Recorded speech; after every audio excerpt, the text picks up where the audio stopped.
Hi friends, welcome to civil Mitra.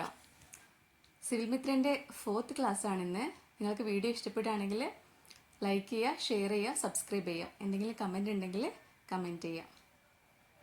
നമ്മൾ surveying ആണല്ലേ discuss ചെയ്തുകൊണ്ടിരിക്കുന്നത്. അപ്പോൾ സർവേയിൽ ഇന്ന് ചാപ്റ്റർ 4 ആണ് ഡിസ്കസ് ചെയ്യുന്നത്, മെത്തേഡ്സ് ഓഫ് ലീനിയർ മെഷർമെൻറ്റ്സ്. ഒരു പോയിന്റിൽ ലൊക്കേഷൻ പറയുന്നത് അവ തമ്മിലുള്ള ഹൊറിസോണ്ടൽ ഡിസ്റ്റൻസ് വെച്ചിട്ടാവും അല്ലേ. ഇങ്ങനെ ഹൊറിസോണ്ടൽ ഡിസ്റ്റൻസ് ബിറ്റ്വീൻ 2 പോയിന്റ്സ് കണ്ടുപിടിക്കുന്നതിനെയാണ് മെത്തേഡ് ഓഫ് ലീനിയർ മെഷർമെന്റ് എന്ന് പറയുന്നത്. കഴിഞ്ഞ ക്ലാസ്സിൽ നമ്മൾ പറഞ്ഞു, എർത്ത് സർഫസിനെ ഒരു ഹൊറിസോണ്ടൽ പ്ലെയിനിലേക്ക് പ്രൊജക്റ്റ് ചെയ്യുമ്പോഴാണ് നമുക്ക് പ്ലാൻ അല്ലെങ്കിൽ മാപ്പ് കിട്ടുന്നത്. പ്ലാൻ ഓർ മാപ്പിന് നമുക്ക് എന്താ കിട്ടുന്നത്? ഹൊറിസോണ്ടൽ ഡിസ്റ്റൻസ് ബിറ്റ്വീൻ 2 പോയിന്റ്സ് ആയിരിക്കും. ഒരു സ്ലോപ്പ്ഡ് ഗ്രൗണ്ട് ആണെങ്കിൽ നമ്മൾ അതിനെ ഒരു ഇക്വിവാലന്റ് ഹൊറിസോണ്ടൽ ഡിസ്റ്റൻസിലേക്ക് നമ്മൾ കൺവേർട്ട് ചെയ്യണം. റെഡ്യൂസ്ഡ് ലെങ്ത് നമ്മൾ എടുക്കണം.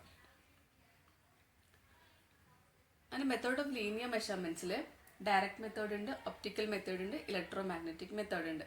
അപ്പോൾ ഡയറക്റ്റ് മെത്തേഡിൽ നമ്മൾ എന്താ ചെയ്യുന്നത്? നമ്മൾ ഡയറക്റ്റ് ഫീൽഡിൽ പോയിട്ട് ഡിസ്റ്റൻസ് ബിറ്റ്വീൻ 2 പോയിന്റ്സ് നമ്മൾ മെഷർ ചെയ്യും. ഇപ്പോൾ ഒരു AB ഡിസ്റ്റൻസ് ആണുള്ളത് വെച്ചാൽ നമ്മൾ ഫീൽഡിൽ പോയിട്ട് A to B നമ്മൾ മെഷർ ചെയ്യും. ഓക്കെ. അതിന് ഒപ്റ്റിക്കൽ മെത്തേഡിലാണെങ്കിൽ നമ്മൾ ടാക്യോമീറ്റർ പോലെയുള്ള ഇൻസ്ട്രുമെന്റ്സ് വെച്ചിട്ടായിരിക്കും മെഷർ ചെയ്യുന്നുണ്ടാവുക. ഇലക്ട്രോ മാഗ്നറ്റിക് മെത്തേഡിൽ EDM പോലത്തുള്ള മോഡേൺ ഇൻസ്ട്രുമെന്റ്സ് വെച്ചിട്ട് മെഷർ ചെയ്യും. അതിന് ഡയറക്റ്റ് മെത്തേഡിൽ 2 മെത്തേഡ്സ് വരുന്നുണ്ട്, അപ്രോക്സിമേറ്റ് മെത്തേഡ് ആൻഡ് ചെയിനിങ്. നമുക്ക് അപ്രോക്സിമേറ്റ് മെത്തേഡിന് അണ്ടറിൽ വരുന്ന മെത്തേഡ്സുകൾ നോക്കാം. ആദ്യം പേസിങ്, അല്ലെങ്കിൽ അതിനെന്താ പറയുക, സ്റ്റെപ്പിംഗ് എന്നും കൂടെ പറയും. പണ്ട് കാലങ്ങളിൽ ഇൻസ്ട്രുമെന്റ്സ് ഒന്നും ഉണ്ടായിരുന്നില്ല. അപ്പോൾ ഇതുപോലുള്ള മെത്തേഡ്സ് യൂസ് ചെയ്തിട്ടാണ് ഡിസ്റ്റൻസ് കണ്ടുപിടിക്കുന്നത്. നടന്നുകൊണ്ട് ഡിസ്റ്റൻസ് എടുക്കുന്ന രീതിയാണ് പേസിങ്. നമ്പർ ഓഫ് സ്റ്റെപ്സ്, ഇങ്ങനെ നടക്കുന്നതിനിടയ്ക്ക് നമ്മൾ നമ്പർ ഓഫ് സ്റ്റെപ്സ് കൗണ്ട് ചെയ്യും. പേസ് എന്ന് പറഞ്ഞാൽ എന്താ? The average distance of one step of a പേഴ്സണിനെയാണ് പേസ് എന്ന് പറയുന്നത്. അപ്പം നമുക്കൊരു A to B ഒരു മെഷർമെന്റ്സ് എടുക്കണമെങ്കിൽ പോയിന്റ് A ഇവിടെയാണ്, പോയിന്റ് B ഇവിടെയാണെന്ന് വിചാരിക്കാം. അപ്പം എന്താ ചെയ്യുക? ഒരാൾ ഇവിടെ നിന്നിട്ട് A to B നടക്കും, എന്നിട്ട് നമ്പർ ഓഫ് സ്റ്റെപ്സ് കൗണ്ട് ചെയ്യും. ഈ നമ്പർ ഓഫ് സ്റ്റെപ്സ് നടക്കുന്ന ആളിനെയും നേച്ചർ ഓഫ് ഗ്രൗണ്ടിനൊക്കെ ഡിപ്പെൻഡ് ചെയ്യുന്നുണ്ട്. ഒരു ലോങ് ആയിട്ടുള്ള ആളാണ് നടക്കുന്നതെങ്കിൽ നമ്പർ ഓഫ് സ്റ്റെപ്സ് കുറവായിരിക്കും. ഷോർട്ട് ആയിട്ടുള്ള ആളാണ് നടക്കുന്നതെങ്കിലോ നമ്പർ ഓഫ് സ്റ്റെപ്സ് കൂടുതലായിരിക്കും. അതേപോലെ നേച്ചർ ഓഫ് ദി ഗ്രൗണ്ടിനും കൂടെ ഡിപ്പെൻഡ് ചെയ്യുന്നുണ്ട്. ഒരു ഫ്ലാറ്റ് ഗ്രൗണ്ട് ആണെങ്കിൽ എന്തായിരിക്കും? നമുക്ക് ഈസി ആയിട്ട് നടക്കാൻ പറ്റും അല്ലേ. അപ്പം ലോങ്ങർ പേസ് ആയിരിക്കും ഉണ്ടാവുക. റഫ് ഗ്രൗണ്ട് ആണെങ്കിലോ ഷോർട്ടർ പേസ് ആയിരിക്കും. ലോങ്ങർ പേസ് ആണെങ്കിൽ നമ്പർ ഓഫ് സ്റ്റെപ്സ് എന്തായിരിക്കും? കുറവായിരിക്കും അല്ലേ. ഇനി ഷോർട്ടർ പേസ് ആണെങ്കിലോ നമ്പർ ഓഫ് സ്റ്റെപ്സ് കൂടും. നമ്മളുള്ള സ്ഥലത്ത് കുറേ വെജിറ്റേഷൻ ഉള്ള സ്ഥലമാണ് വിചാരിക്കാം. ഒരു ഷോർട്ടർ ഹൈറ്റിലാണ് വെജിറ്റേഷൻ ഉള്ളത് വെച്ചാൽ നമുക്ക് വലിയ ബുദ്ധിമുട്ടിലാണ് നടക്കാൻ പറ്റും. അപ്പോൾ ഒരാൾക്ക് ലോങ്ങർ പേസ് ആയിരിക്കും ഉണ്ടാവുക. പിന്നെ ടോൾ വെജിറ്റേഷൻ ഉള്ള ഹൈറ്റ് ആണെങ്കിലോ നമുക്ക് കുറച്ച് ബുദ്ധിമുട്ടായിരിക്കും നടക്കാൻ. അപ്പോൾ ഷോർട്ടർ പേസ് ലെങ്ത് ആയിരിക്കും ഉണ്ടാവുക. ഇങ്ങനെ കുറേ ഫാക്ടേഴ്സിനെ ഡിപ്പെൻഡ് ചെയ്തിട്ടാണ് ഈ മെത്തേഡിൽ. ഒരു average pace length of a പേഴ്സണായിട്ട് നമ്മൾ എടുക്കുന്നത് 80 സെന്റിമീറ്റർ ആണ്, അല്ലെങ്കിൽ 2.5 ഫീറ്റ്. ഇപ്പോൾ ഈ മെത്തേഡ് വെച്ചാൽ റഫ് ആൻഡ് സ്ലോപ്പ്ഡ് ഗ്രൗണ്ടിലൊക്കെ കുറച്ച് ബുദ്ധിമുട്ടായിരിക്കും ഇത് ഫോളോ ചെയ്യാൻ വേണ്ടിയിട്ട്. പിന്നെ degree of accuracy of A person എന്ന് പറഞ്ഞിട്ടുണ്ടെങ്കിൽ 1/100 ആണ്. 1/100 കൊണ്ട് എന്താ മീൻ ചെയ്യുന്നത്? നമ്മളൊരു 100 മീറ്റർ ലെങ്ത് എടുക്കുകയാണെങ്കിൽ ഒരു 1 മീറ്ററിൻ്റെ എറർ അലോവബിൾ ആയിരിക്കും. 1 മീറ്റർ കൂടാനോ 1 മീറ്റർ കുറയുന്നതോ കുഴപ്പമില്ല.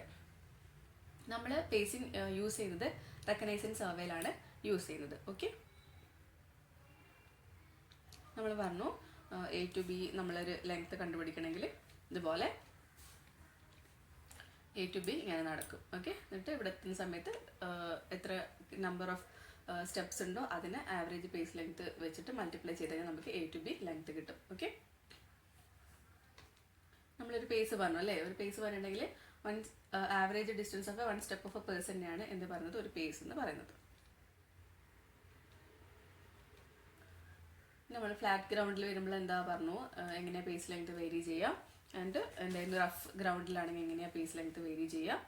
പിന്നെ ഒരു വെജിറ്റേഷൻ ഉള്ള സ്ഥലത്ത് ഷോർട്ട് ഹൈറ്റിലാണ് വെജിറ്റേഷൻ ഉണ്ടാകുമ്പോൾ എങ്ങനെയാണ് വേരി ചെയ്യുക, ആൻഡ് ഒരു ടോൾ ഹൈറ്റിലാണ് വെജിറ്റേഷൻ ഉണ്ടെങ്കിൽ നമുക്ക് എന്തായിരിക്കും ഒരു ഷോർട്ടർ പേസ് മാത്രമേ വെക്കാൻ പറ്റുള്ളൂ. ആ ഇമേജാണിത്. ഓക്കെ, ഇത് നോക്കി കഴിഞ്ഞാൽ മനസ്സിലാവും. ഇനി നെക്സ്റ്റ് സ്റ്റെപ്പ് വരുന്നത് പാസോമീറ്റർ ആണ്. പാസോമീറ്റർ എന്താ? ഒരു പേസിംഗ് മെത്തേഡിൻ്റെ ഒരു improved വേർഷനാണ് passometer. Pacing method use ചെയ്തിട്ട് ഡിസ്റ്റൻസ് മെഷർ ചെയ്യുമ്പോൾ എറേഴ്സ് വരാനുള്ള ചാൻസസ് വളരെ കൂടുതലാണ്. ഭയങ്കര ലോങ് ആയിട്ടുള്ള ഡിസ്റ്റൻസ് ആണ് നമുക്ക് മെഷർ ചെയ്യേണ്ടത് വെച്ച് കഴിഞ്ഞാൽ പേസിങ് വെച്ചിട്ട് നമ്മൾ മെഷർ ചെയ്യുമ്പോൾ കുറച്ച് ബുദ്ധിമുട്ടായിരിക്കും. നമുക്കിത് കൗണ്ട് ചെയ്യണം, ഈ നമ്പർ റിമെമ്പർ ചെയ്യണം അല്ലേ, കൗണ്ട് ചെയ്ത നമ്പർ നമ്മൾ റിമെമ്പർ ചെയ്യണം. അപ്പോൾ കുറച്ച് ടെഡിയസ് പ്രോസസ്സാണിത്. ഇത് ഒഴിവാക്കാനായിട്ട് നമ്മൾ ഇൻട്രൊഡ്യൂസ് ചെയ്ത മെത്തേഡാണ്, ഇൻസ്ട്രുമെൻ്റ് ആണ് passometer. It's a watch like pocket instrument ആണ്. നമുക്ക് ക്യാരി പോക്കറ്റിലൊക്കെ ഇട്ടിട്ട് ക്യാരി ചെയ്ത് കൊണ്ടുപോകാൻ പറ്റുന്ന ഒരു പോക്കറ്റ് ഇൻസ്ട്രുമെൻ്റ് ആണ്. അപ്പോൾ ഇതെന്താ വെച്ചാൽ നമ്മൾ പോക്കറ്റിലോ അല്ലെങ്കിൽ സർവേറിൻ്റെ ലെഗിലോ അറ്റാച്ച് ചെയ്തിട്ടുണ്ടാവും. നമ്മൾ നടക്കുമ്പോൾ നമ്മുടെ ബോഡി മൂവ്മെൻറ്റിനനുസരിച്ചിട്ട് ഇത് നമ്പർ ഓഫ് സ്റ്റെപ്സ് കൗണ്ട് ചെയ്യും, രജിസ്റ്റർ ചെയ്യും. ഡിസ്റ്റൻസ് കിട്ടാൻ വേണ്ടിയിട്ട് നമ്മൾ നമ്പർ ഓഫ് സ്റ്റെപ്പ് അല്ലെങ്കിൽ നമ്പർ ഓഫ് പേസസിന് average length of the pace കൊണ്ട് മൾട്ടിപ്ലൈ ചെയ്ത് കഴിഞ്ഞാൽ നമുക്ക് ടോട്ടൽ ഡിസ്റ്റൻസ് കവേർഡ് കിട്ടും. നെക്സ്റ്റ് വരുന്നത് പെഡോമീറ്റർ. പെഡോമീറ്ററിൻ്റെ വേറെ പേരാണ് സ്റ്റെപ്പ് കൗണ്ടർ എന്നും കൂടെ പറയുന്നത്. ഓക്കെ, പാസോമീറ്ററിൻ്റെ ഒരു മോഡിഫിക്കേഷനാണ് പെഡോമീറ്റർ. പാസോമീറ്റർ എന്തായിരുന്നു? പേസിങ്ങിൻ്റെ ഒരു മോഡിഫിക്കേഷനാണ് പാസോമീറ്റർ. പിന്നെ പാസോമീറ്ററിന് വീണ്ടും മോഡിഫൈ ചെയ്തിട്ടുള്ള ഒരു ഫോമാണ് പെഡോമീറ്റർ. ഇതും പാസോമീറ്റർ പോലെ തന്നെയാണ്, ഒരു പോർട്ടബിൾ ആയിട്ടുള്ള ഇൻസ്ട്രുമെന്റ്. ബോഡി മോഷൻ അനുസരിച്ചിട്ട് നമ്പർ ഓഫ് സ്റ്റെപ്സ് കൗണ്ട് ചെയ്യും. ഡിഫറൻസ് എന്താ വെച്ചാൽ ഇത് ഓട്ടോമാറ്റിക് നമുക്ക് എന്താ തരിക, ഡിസ്റ്റൻസ് നമുക്ക് റീഡ് ചെയ്യാൻ പറ്റും. ഈ ഇൻസ്ട്രുമെന്റ് തന്നെ ഡിസ്റ്റൻസ് നമുക്ക് റീഡ് ചെയ്യാൻ പറ്റും. നമ്മൾ നേരത്തെ എന്തായിരുന്നു, പാസോമീറ്ററിലാണെങ്കിൽ നമ്മൾ ആവറേജ് പേസ് ലെങ്ത് വെച്ചിട്ട് നമ്മൾ മൾട്ടിപ്ലൈ ചെയ്യണം അല്ലേ. നമ്പർ ഓഫ് സ്റ്റെപ്സ് നമുക്ക് ഡയറക്റ്റ് കിട്ടും, പക്ഷേ ആവറേജ് പേസ് ലെങ്ത്തുമായിട്ട് മൾട്ടിപ്ലൈ ചെയ്യുമ്പോഴാണ് നമുക്ക് ടോട്ടൽ ഡിസ്റ്റൻസ് കവേർഡ് കിട്ടുന്നത്. ഇതാണെങ്കിൽ നമുക്ക് ടോട്ടൽ ഡിസ്റ്റൻസ് കവേർഡ് ഡയറക്റ്റ്ലി നമുക്ക് ഈ ഇൻസ്ട്രുമെന്റിന് റീഡ് ചെയ്യാൻ പറ്റും. അപ്പോൾ ആദ്യം നമ്മൾ എന്താ ചെയ്യണം, ഈ ആവറേജ് പേസ് ലെങ്ത് നമ്മൾ ഇതിൽ ഇൻപുട്ട് ചെയ്ത് കൊടുക്കണം.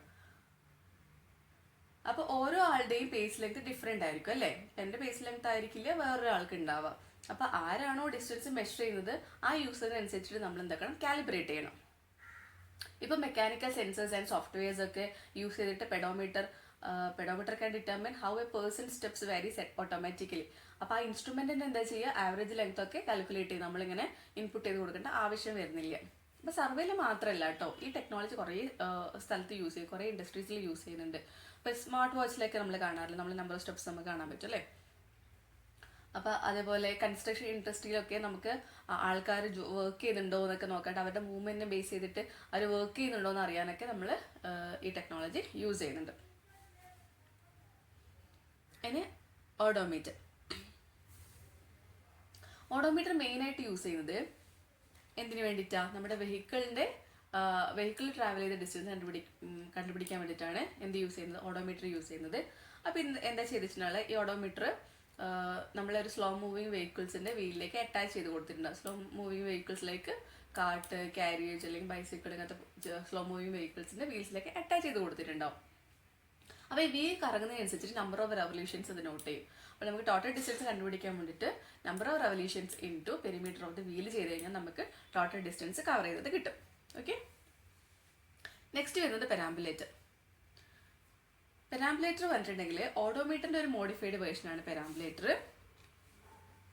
ഓഡോമീറ്ററിൽ നമുക്ക് നമ്പർ ഓഫ് റെവല്യൂഷൻസ് കിട്ടും. അപ്പോൾ ഡിസ്റ്റൻസ് കിട്ടാൻ വേണ്ടി എന്താ ചെയ്യേണ്ടത്, നമ്മൾ നമ്പർ ഓഫ് റെവല്യൂഷൻസിന് നമ്മൾ പെരിമീറ്റർ ഓഫ് ദി വീൽ കൊണ്ട് മൾട്ടിപ്ലൈ ചെയ്യണം അല്ലേ.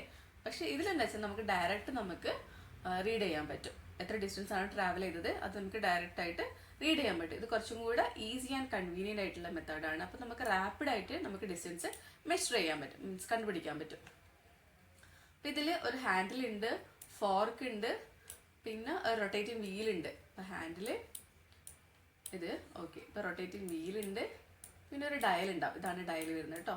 ഈ ഡയലിൽ എന്തായിരുന്നു, നമ്മൾ ഡിസ്റ്റൻസ് ട്രാവൽ ചെയ്ത് നമുക്ക് ഡയറക്റ്റായിട്ട് റീഡ് ചെയ്യാൻ പറ്റും. അപ്പോൾ വീല് റൊട്ടേറ്റ് ചെയ്യുന്നതനുസരിച്ചിട്ട് കറസ്പോണ്ടിങ് ഡിസ്റ്റൻസ് നമുക്ക് കാണാൻ പറ്റും. നമ്മുടെ വീലിനെയും ഹാൻഡിലിനെയും കണക്ട് ചെയ്യുന്ന പാർട്ടാണ് ഫോക്ക്.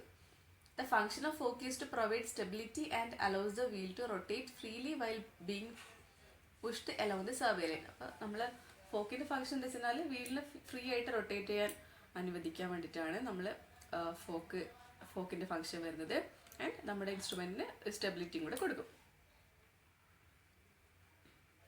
ഫിഗർ നോക്കി നിങ്ങൾക്ക് മനസ്സിലാവും അല്ലെ. നമ്മൾ കുറെ റോഡിലൊക്കെ ഇങ്ങനെ സർവേസ് ഒക്കെ ഇങ്ങനെ കൊണ്ടുപോകാൻ നമ്മൾ കണ്ടിട്ടുണ്ടാവും ഈ ഇൻസ്ട്രുമെന്റ്. അപ്പൊ റോഡിന്റെ ലെങ്ത് കണ്ടുപിടിക്കാനും വാട്ടർ കണക്ഷന്റെയും ഡ്രെയിനേജ് വർക്കിന്റെ ഇതിന്റെയൊക്കെ ലെങ്ത് കണ്ടുപിടിക്കാൻ വേണ്ടിയാണ് സാധാരണ പാരാമീറ്റർ നമ്മൾ യൂസ് ചെയ്യുന്നത്. ഓക്കെ, നെക്സ്റ്റ് വരുന്നത് സ്പീഡോമീറ്റർ ആണ്. സ്പീഡോമീറ്റർ എല്ലാവരും കണ്ടിട്ടുണ്ടാവും അല്ലേ. മൊബൈൽ വെഹിക്കിൾസ് സാധാരണയായിട്ട് കാണുന്ന ഇൻസ്ട്രുമെന്റ് ആണ് സ്പീഡോമീറ്റർ.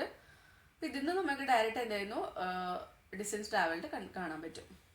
നെക്സ്റ്റ് വരുന്നത് ജഡ്ജിങ് ഡിസ്റ്റൻസ്. ജഡ്ജിങ് ഡിസ്റ്റൻസ് ഒരു റഫ് മെത്തേഡ് ആണ്. റഫ് മെത്തേഡ് റെക്കഗ്നൈസൻ സർവേയിലൊക്കെയാണ് ഇത് യൂസ് ചെയ്യുന്നത്. ഇതിലെന്താ പറയുന്നത് വെച്ചാൽ നമുക്ക് നമ്മൾ വീട്ടിൽ നിന്ന് നമ്മുടെ ഒരു ബസ് സ്റ്റോപ്പിലേക്ക് അല്ലെങ്കിൽ ഒരു സ്കൂളിലേക്ക് നിയർ ബൈ ഒരു സ്കൂൾ ഉണ്ടെങ്കിൽ നമുക്ക് സ്കൂളിലേക്ക് ഡിസ്റ്റൻസ് ഏകദേശം നമുക്ക് പറയാൻ പറ്റും അല്ലേ.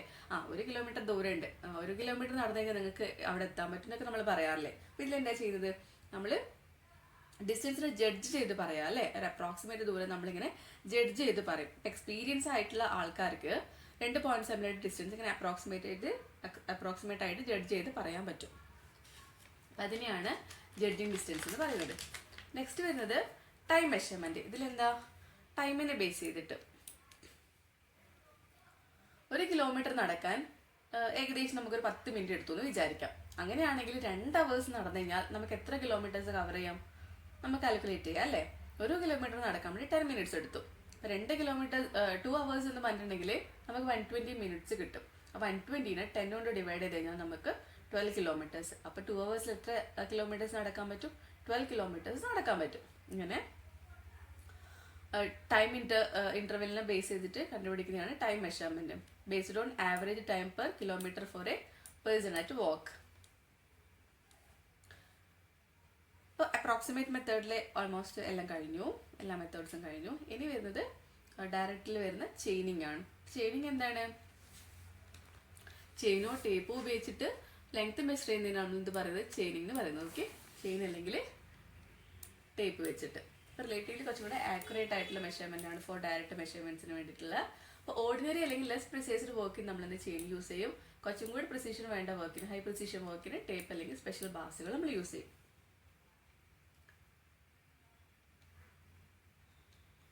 നെക്സ്റ്റ് വരുന്നത് ഒപ്റ്റിക്കൽ മെത്തേഡ് ആണ്. ഒപ്റ്റിക്കൽ മെത്തേഡിൽ ഒപ്റ്റിക്കൽ ആയിട്ടുള്ള ഇൻസ്ട്രുമെന്റ്സ്, അതായത് ടാക്യോമീറ്റർ, അതേപോലെ ടെലിസ്കോപ്പ് ആൻഡ് ലെൻസ് ഒക്കെയുള്ള ഇൻസ്ട്രുമെന്റ്സ് യൂസ് ചെയ്തിട്ട് മെഷർ ചെയ്യുന്നതിനാണ് ഒപ്റ്റിക്കൽ മെത്തേഡ് പറയുന്നത്. ലാസ്റ്റ് വൺ വരുന്നത് ഇലക്ട്രോ മാഗ്നറ്റിക് മെത്തേഡ്. ഇതിലെന്താ പറയുന്നത്, നമ്മൾ ഇഡിഎം പോലത്തെ മോഡേൺ ഇൻസ്ട്രുമെന്റ്സ് വെച്ചിട്ടാണ് മെഷർ ചെയ്യുന്നത്. ഇലക്ട്രോ മാഗ്നറ്റിക് വേവ്സിനെ നമ്മൾ ജനറേറ്റ് ചെയ്യും, പ്രൊപ്പഗേറ്റ് ചെയ്യും and reflected back to the instrument by prism. അപ്പോൾ ഞാൻ ഒരു പ്രിസം വെച്ചിട്ട് നമ്മൾ ജനറേറ്റ് ചെയ്ത വേവ്സിനെ റിഫ്ലക്റ്റ് ചെയ്യും. ഇതിന് നമ്മൾ ട്രാവൽ ചെയ്യാൻ വേണ്ടിയിട്ട് ടൈം കാൽക്കുലേറ്റ് ചെയ്തിട്ട് അതിൽ നിന്നാണ് നമ്മൾ എന്ത് ഡിസ്റ്റൻസ് കണ്ടുപിടിക്കുന്നത്. കുറേ ടൈപ്പ് ഓഫ് ഇഡിഎം ഉണ്ട് അല്ലേ, ജിയോഡിമീറ്റർ, ടെലൂറോമീറ്റർ, ഡിസ്റ്റോമീറ്റർ, അങ്ങനെ കുറേ എണ്ണം. ഇതിൽ ഓരോന്നിലും ഓരോ ടൈപ്പ് ഓഫ് വേവ്സ് ആണ് യൂസ് ചെയ്യുന്നത്. ഒന്നിൽ ഇൻഫ്രാറെഡ് വേവ് ആയിരിക്കും യൂസ് ചെയ്യുന്നത്, ഒന്നിൽ റേഡിയോ വേവ്സ് ആയിരിക്കും. അങ്ങനെ ഓരോന്നിലും ഓരോ ടൈപ്പ് വേവ്സ് ആണ് യൂസ് ചെയ്യുന്നത്. ഇങ്ങനെ ഇലക്ട്രോമാഗ്നറ്റിക് വേവ്സ് യൂസ് ചെയ്തിട്ടുള്ള മെത്തേഡാണ് ഇലക്ട്രോമാഗ്നറ്റിക് മെത്തേഡ്. ഇത്രയേ ഉള്ളൂ, മനസ്സിലായെന്ന് വിചാരിക്കണോ. Thank you. നിങ്ങൾക്ക് ഇതിൻ്റെ നോട്ട്സൊക്കെ അവൈലബിൾ ആക്കി തരും. നോട്ട്സൊക്കെ വേണമെങ്കിൽ കോൺടാക്ട് ചെയ്യാം കേട്ടോ. Thank you.